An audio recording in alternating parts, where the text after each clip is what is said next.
Corona virus ने लोगों को सिर्फ संक्रमित ही नहीं किया, बल्कि इसने लोगों को लाचार भी बना दिया। 2 वक्त की रोटी कमाने के लिए सड़कों पर दिन रात मेहनत करने वाले लोग अब काम के लिए तरस रहे हैं। हालांकि ऐसा देश में पहली बार नहीं हो रहा। जिस तरीके से हाल ही में तेजी से फैले कोरोना संक्रमण को महामारी का दूसरा फेज माना जा रहा है, वैसे ही मजदूर गरीबों के लिए ये भुखमरी का दूसरा अकाल है। 2020 में कोरोना महामारी के भारत में दस्तक देने के बाद सड़कों पर रहने वाले लोगों की कई हाथों ने मदद की थी, लेकिन इस बार ऐसा नहीं देखने को मिल रहा है। प्रदेश के ग्वालियर में भी सड़कों पर भूख से तड़प रहे ऐसे ही बेसहारा लोगों की मदद के लिए कोई सामने नहीं आ रहा। इन लोगों की मदद ना ही प्रशासन कर रहा, ना ही कोई समाज सेवी संस्थान।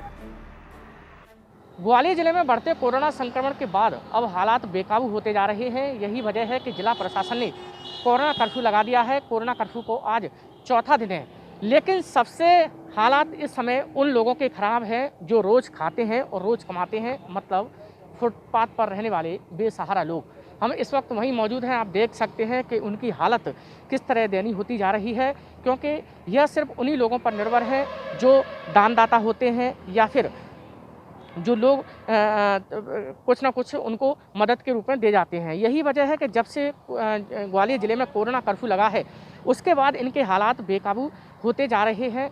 खाने के लिए लगातार मोहताज हैं। आप देख सकते हैं कि यही वो लोग हैं जो सड़कों पर लगातार यहाँ पर बैठे हैं, बच्चे हैं और तमाम ऐसे लोग हैं, क्योंकि हालात इस कारण बने हैं। लगातार कोरोना संक्रमण है जो पूरी तरह से फैल रहा है और यही वजह है कि जिला प्रशासन ने कोरोना कर्फ्यू घोषित कर दिया है। पूरी तरह से बाजार बंद हैं। तो जिस तरीके से जो हालात हैं वो पूरी तरह से बिगड़ते जा रहे हैं और सबसे ज़्यादा हालात उन्हीं के हैं जो सड़कों पर बेसहारा लोग हैं, क्योंकि कोई भी दानदाता आगे नहीं आ रहा है और ना ही जिला प्रशासन इनकी मदद के लिए आगे आ रहा है। हम उनसे बात करते हैं। आप बताइए कि कोरोना कर्फ्यू लगाया है, उसके बाद कैसी स्थिति है आपकी? सर जी देखो, स्थिति से बुरी हालत, परेशानी तो हो रही है सर जी कोरोना की वजह से। अब क्या हम हमारा क्या है, रोज़ काम धंधे करते हैं, रोज़ का रोज़गार होता है, वही खाते हैं और उसी में अपने बच्चे वगैरह पालते हैं। अभी हमारे पास 4-5 दिन का राशन पानी था, वो हमने खाना तो खा लिया। अभी और बता रहे कि 10-15 दिन का और बढ़ रहा है, लोग बाग कह रहे हैं। अब परेशानी तो सर जी हमको आ रही है। कोई हमारे खाने पीने की समझो राशन पानी के लिए कोई किसी की मदद नहीं आ रही, ना सरकार की आ रही, ना कुछ आ रही। यहाँ अभी समझो बेरोजगार बैठे हम अभी। कितना राशन आपने इकट्ठा किया था, अब क्या स्थिति है? सर जी राशन पानी तो हमारा समझो हमने 10-10 किलो समझो आटा, 10 किलो चावल वगैरह ऐसा किया था। वो 3-4 दिन तो चल गया था जी। खाने वाली फैमिली भी हमारे 15-16 फैमिली बच्चे वगैरह है, ऐसा 6-7 घर है हमारे यहाँ पे। सब अपने अपने लाके, किसी ने 5 किलो रखा था, किसी ने 10 किलो रखा था। सबका भी धीरे धीरे खत्म हो गया वो। अभी रात को भी समझो जहाँ दुकान थोड़ी बहुत हम खोल लेते, कोई ग्राहक वगैरह कुछ नहीं। क्या सरकार की तरफ से कोई मददगार के लिए आया है, कोई ऐसा कुछ नहीं सर जी, अभी कुछ नहीं आया अभी सर जी। अभी ये समझो आज से 5-6 दिन हो गए, अभी तक कुछ मदद नहीं आई है, कुछ नहीं हुआ अभी तक हमारे पास राशन। तो बिल्कुल देख सकते हैं कि ये वो लोग हैं जो रोज़ खाते हैं और रोज़ कमाते हैं और सड़कों पर इन्होंने जो छोटा मोटा जो व्यवसाय है वो रख लिया है, लेकिन कोरोना संक्रमण की वजह से वो भी इस समय पूरी तरह से ध्वस्त हो चुका है, क्योंकि लोग घर से बाहर नहीं निकल रहे हैं और यही वजह है कि उनका जो थोड़ा सा जो व्यापार है वो चलता था वो अब पूरी तरह से बंद है। आप हालात देखिए कि बच्चों के यहाँ पर पूरी तरह से जो काम है वो पूरी तरह से ठप पड़ा हुआ है। और जिस तरीके से लगातार शहर की अगर बात करें तो हर चौराहे पर या गलियों पर या किनारों पर, सड़कों के किनारों पर जो बेसहारा लोग हैं वो जो रोज़ खाते हैं, रोज़ कमाते हैं, उनकी हालत अब दयनीय होती जा रही है, क्योंकि नहीं पता कि जो कोरोना संक्रमण है वो के कारण जो लॉकडाउन लगा है वो कब तक लागू रहेगा। अगर हालात ऐसे ही रहे तो कहीं ना कहीं स्थिति इन सब की बिगड़ेगी और हालात ये हो जाएंगे कि आगे चलकर ये 2 वक्त की रोटी के लिए भी मोहताज हो जाएंगे।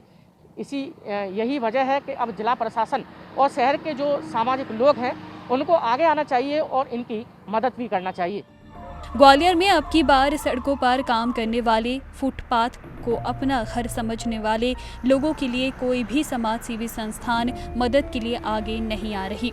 वहीं जब इन बेसहारा लोगों से ईटीवी भारत की टीम ने बात की तो उन्होंने कहा कि रोजाना एक ही आस में दिन गुजार रहे हैं कि कोई मदद के लिए आएगा, 2 वक्त की रोटी दिलाएगा। अब जो देखो 7 दिन का कर्फ्यू था, अभी 30 तारीख तक का और कर दिया है, तो परेशानी तो बढ़ ही गई है। और कोई काम धंधा हमारा चल नहीं रहा, तो खाने पीने की व्यवस्था भी नहीं बन पा रही है। ना तो हम बाजार से ना जा पा रहे, दुकान घर के बाहर भी नहीं खड़े रह पा रहे, हम घर पे बैठना पड़ रहा है। और खाने की व्यवस्था ना तो सरकार की तरफ से हो पा रही है, ना तो कोई जिला प्रशासन क्या राशन बचा है कुछ? अभी तो बाबूजी राशन बिल्कुल ही नहीं बचा है हमारे पास में। हम तो कैसे फिर गुजारा करते हैं बच्चों का? अब तो बाबूजी आधे बच्चे तो ऐसे भूखे ही सुलाने पड़ते हैं। अभी तो कुछ खाने पीने की व्यवस्था पक्की तरह से कोई नहीं है, ना तो कहीं मिल भी नहीं रहा है हमको राशन वगैरह। यही सड़क के किनारे रहते हो क्या? हाँ हाँ जी, सड़क के किनारे ही रहते हैं। हमारा जीवन यही सड़क के किनारे निकला है, सड़क के किनारे ही रहते हैं सर हम तो। कहाँ के रहने वाले हो? वैसे तो साउथ में रहते थे, साउथ में हैदराबाद में रहते थे हम। अब हैदराबाद से तो आगे तो जहाँ पर हो गए हमको 4-5 साल तो हो गए। इन लोगों की उम्मीद अब रोजाना सुबह सूरज की तरह उगती है और उसी प्रकार शाम को टूट जाती है। अब कैसे इस महामारी के दौर में अपने आप को, अपने परिवार को जिंदा रखा जाए, इसके लिए ये लोग सड़कों पर जंग लड़ रहे हैं। सड़क किनारे रिक्शा चलाने वाले मजदूर का कहना है कि संक्रमण उनकी जान ले या ना ले, भूख जरूर उन्हें मार डालेगी। ईटीवी भारत, मध्य प्रदेश।